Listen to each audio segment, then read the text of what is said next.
en vivo desde Palacio de Gobierno. En estos momentos, el presidente de la República, José María Valcázar, participa de la ceremonia de firma de la primera Política Nacional de Pueblos Indígenas u Originarias al 2040.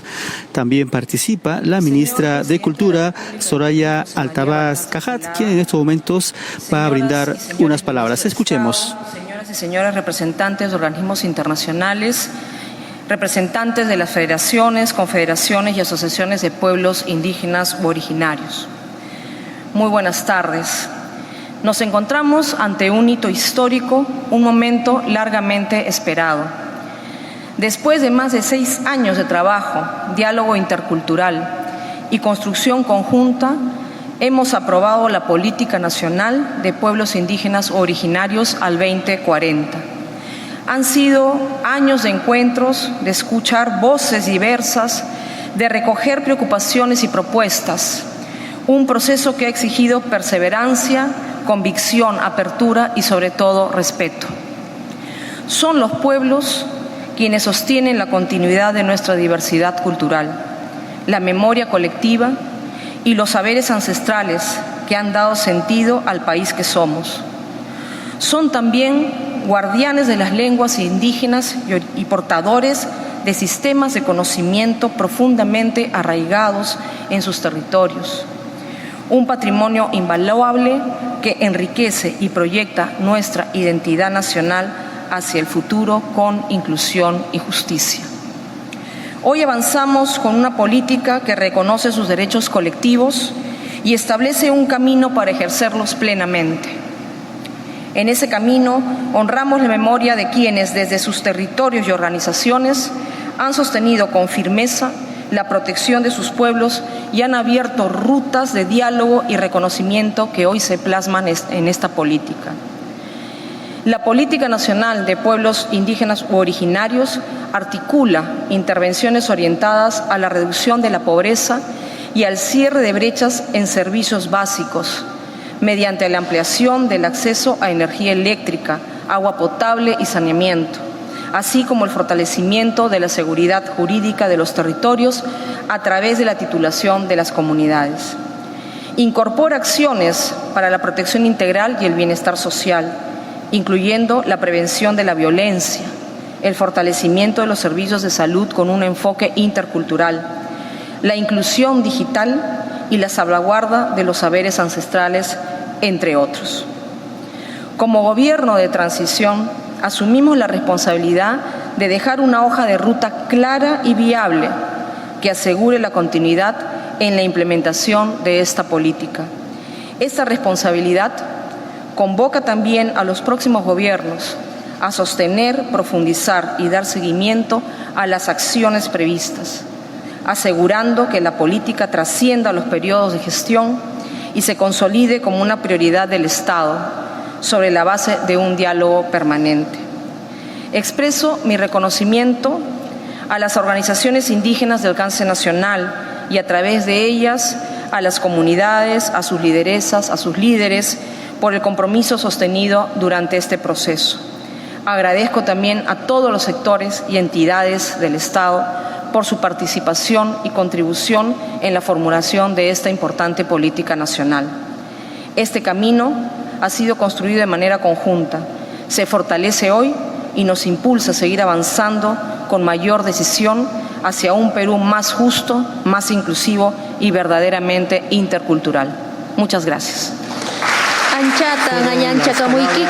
Ministra de Cultura, Soraya Altabás Cajat, quien participa también de esta ceremonia de la firma de la primera Política Nacional de Pueblos Indígenas u Originarias al 2040.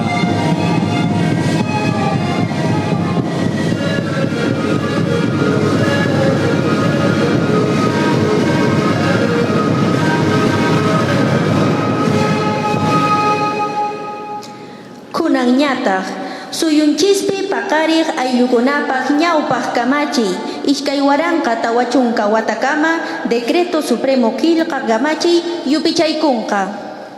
Acto seguido, se realizará la firma histórica del Decreto Supremo que aprueba la primera Política Nacional de Pueblos Indígenas u Originarios al 2040. Invitamos a los representantes de las organizaciones indígenas u originarias a acompañar el acto de firma. En estos momentos se va a realizar la firma del Decreto Supremo que aprueba la primera Política Nacional de Pueblos Indígenas u Originarias al 2040. La Política Nacional de Pueblos Indígenas u Originaria al 2040 fue formulada mediante un proceso participativo iniciado con la firma del Decreto en Supremo, el año el señor 2019, que incluyó la elaboración técnica de la propuesta con la participación articulada de 17 ministerios y 40 entidades del Estado, así como la intervención activa de organizaciones indígenas de representación nacional. Este proceso aseguró un enfoque multisectorial y una amplia concertación desde su etapa inicial.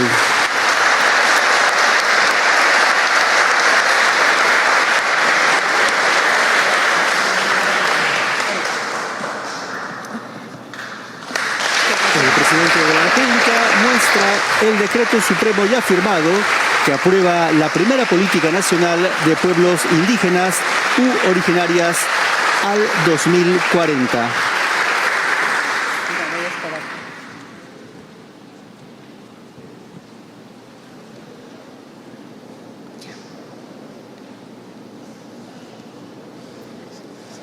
Hay que destacar que entre marzo y noviembre de 2025 se desarrolló el proceso de consulta previa a los pueblos indígenas u originarias conforme a la normativa vigente, garantizando el pleno respeto de este derecho colectivo y como resultado el Estado peruano y los pueblos indígenas suscribieron el acta de consulta previa de la Política Nacional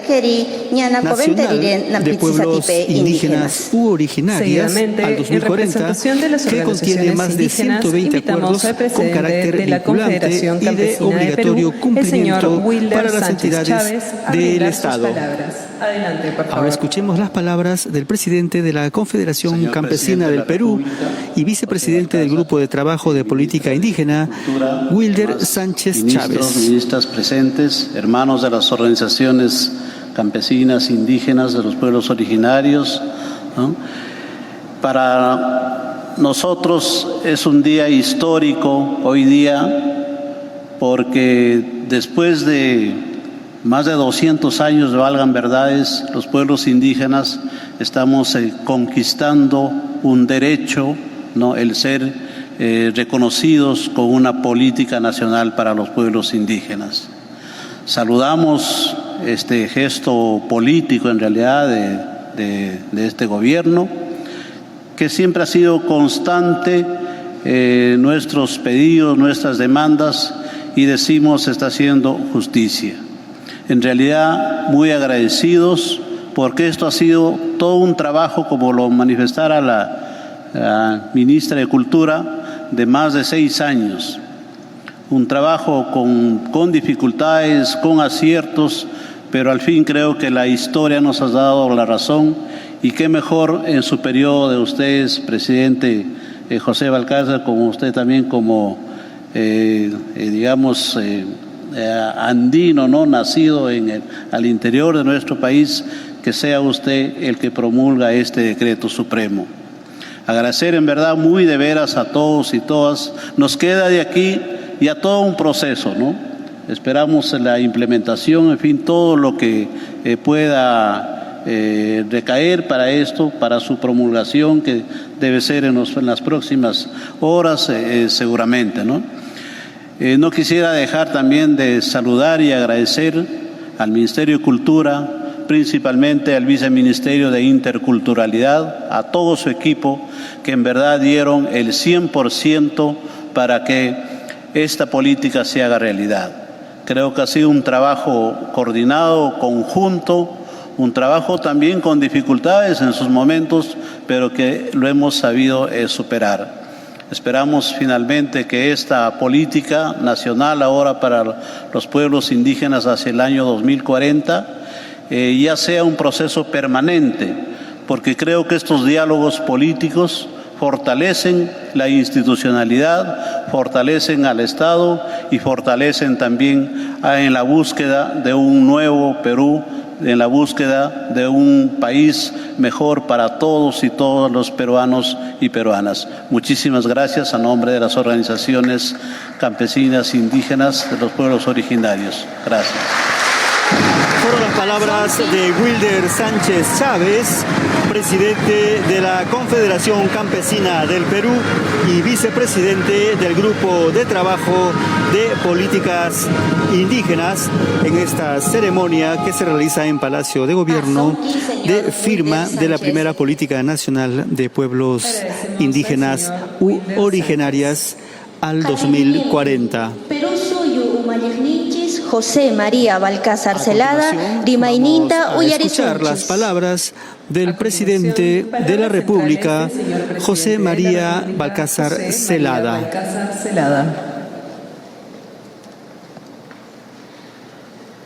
El mandatario, quien acaba de firmar la primera Política Nacional de Pueblos Indígenas u Originarias a través de un decreto supremo. Señora Ministra de Cultura,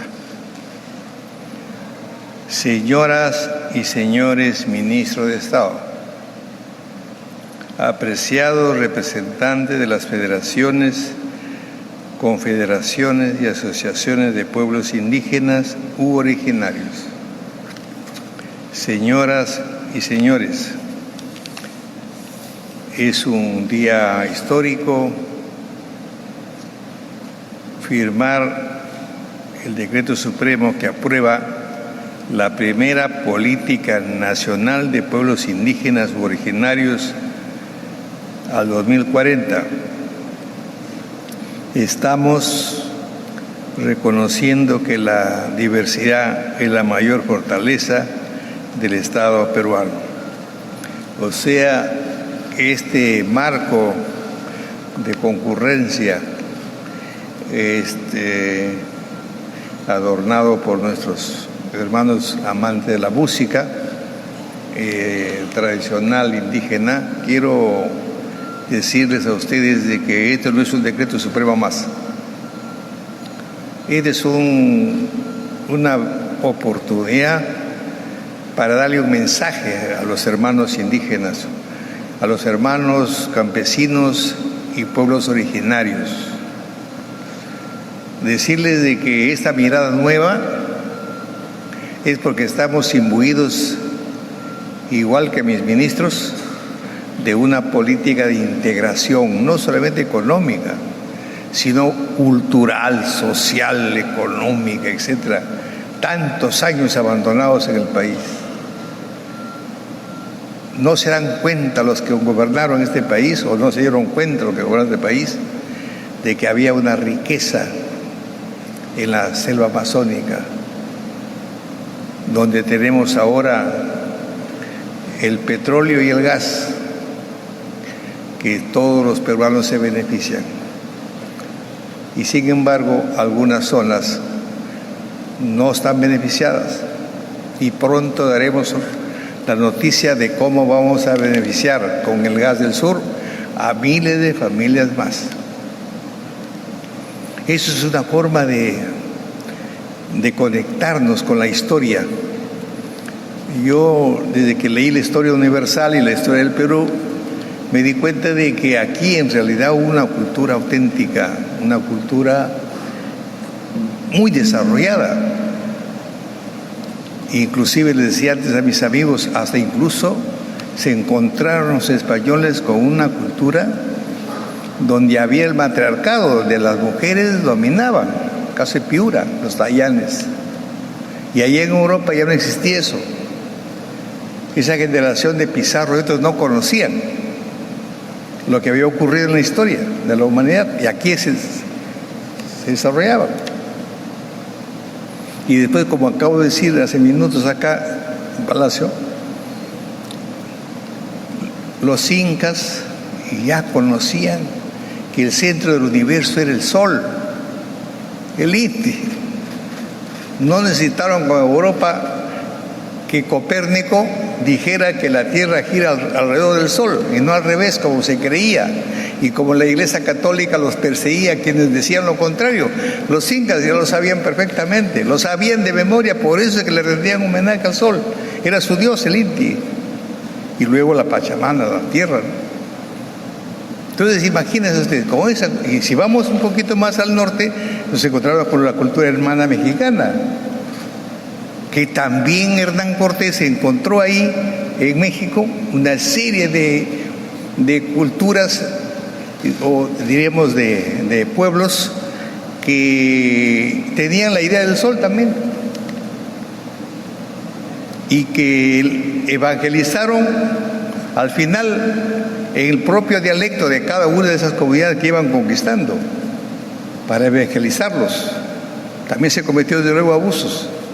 Pero aquí en el Perú, imagínense ustedes, teniendo la Amazonía tan cerca y siendo más del 60% del territorio nacional, donde está la riqueza y donde está el oxígeno verde que cuesta un montón de plata en el extranjero.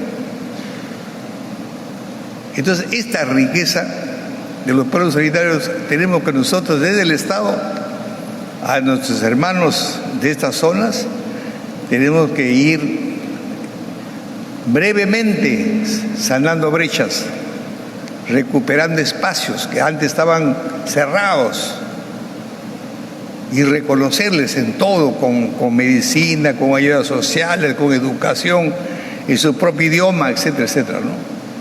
Esa mirada de este gobierno que presido y de mis ministros está orientada a esa inclusión social que es rica en todos los aspectos. Creyeron algunos que en la selva amazónica no había cultura, que era un dialecto, los dialectos de la selva. Por decir un caso, hay un autor acá en el Perú que se llama Hernando de Soto, economista, que escribió El otro sendero. Y él dice que comenzó a preocuparse cuántas comunidades indígenas existían en nuestra Amazonía, y cuando estuvo más o menos por los 30 grupos étnicos que encontraba, dijo: ya terminé el trabajo, no hay más. Después llegó la noticia que se vuelva a ir, y comenzó por segunda vez a contar, y resulta que era inacabable. No lo pudo registrar todos los pueblos indígenas. Ahí está el otro sendero, él lo reconoce. Entonces, ese trabajo todavía falta hacerlo, falta continuarlo, no ha habido trabajo más serio. Entonces yo no me imagino cómo los hermanos originarios han podido resistir por siglos, ausentes de la peruanidad, ausentes de la república.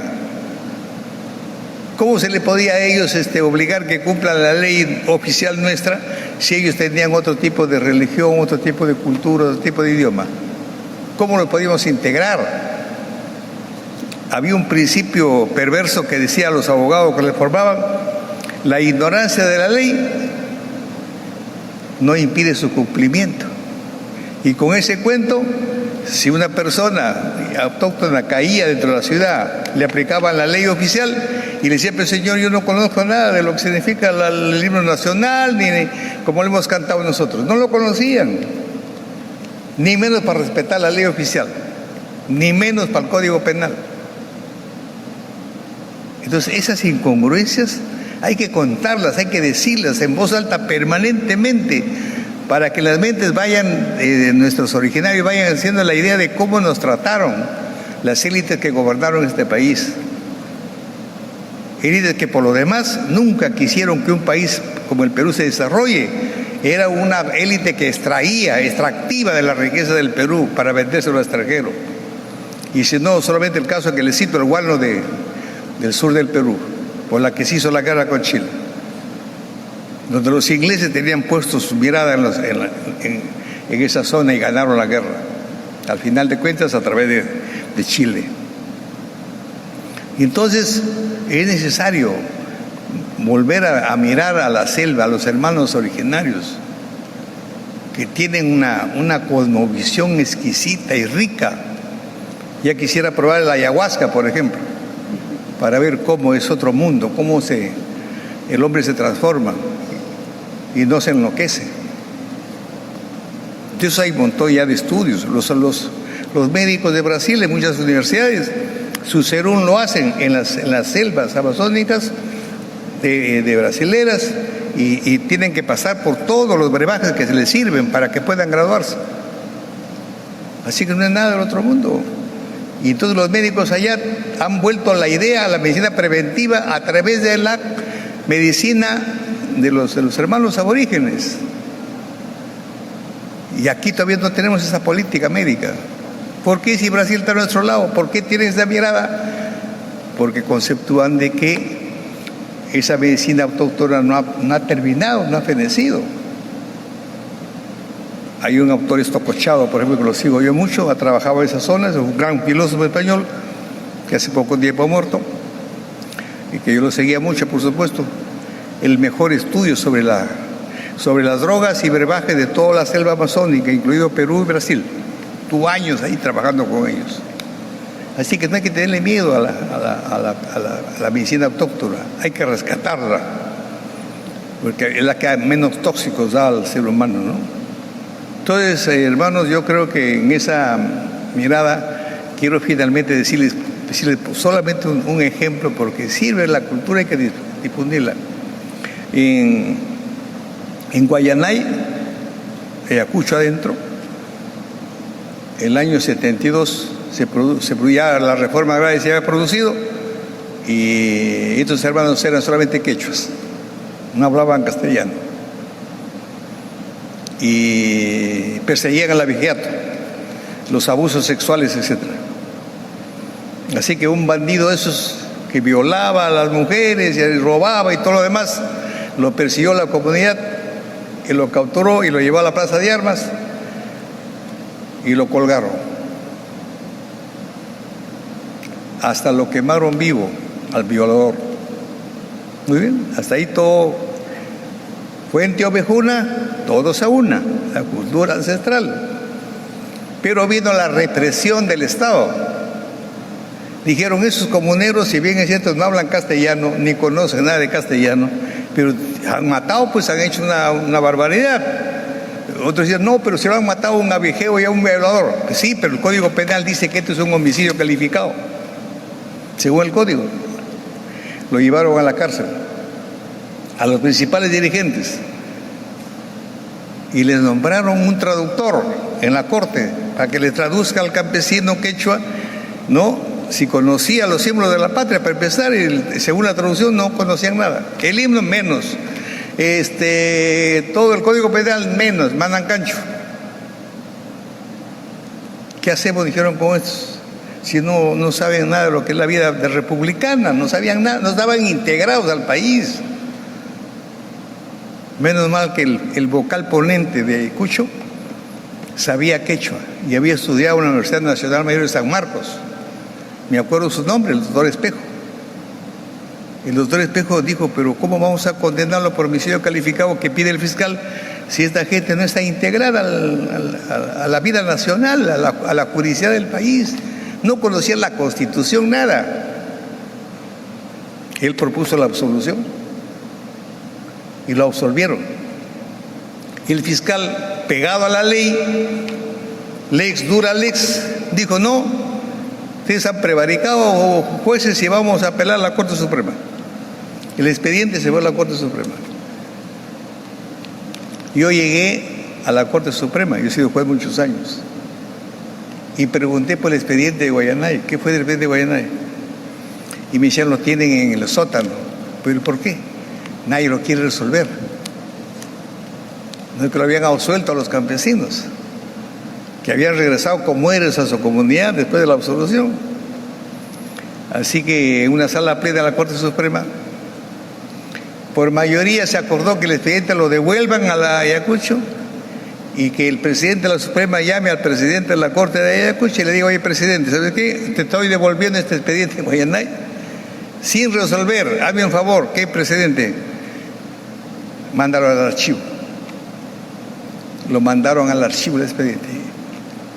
A la mayoría les faltó. Yo estaba en un grupo minoritario. Yo decía que que se resuelva el fondo hubiese sido histórico confirmar la sentencia por los usos y costumbres de esa gente que no conocía la juridicidad del país. Se chuparon mis colegas en mayoría y lo devolvieron al expediente. Debe estar archivado ya, sin resolver, en la Corte Suprema. Esto para terminar y decirles, hermanos, que siempre apostaremos por ustedes para integrarlos, y qué mejor que este decreto supremo que vamos a publicar de forma inmediata, como un homenaje a ustedes. Muchas gracias. Fue el discurso del presidente de la República, José María Balcázar, en la ceremonia de firma de la primera Política Nacional de Pueblos Indígenas u Originarias al 2040. Nosotros retornamos de estudio para nuestra programación habitual.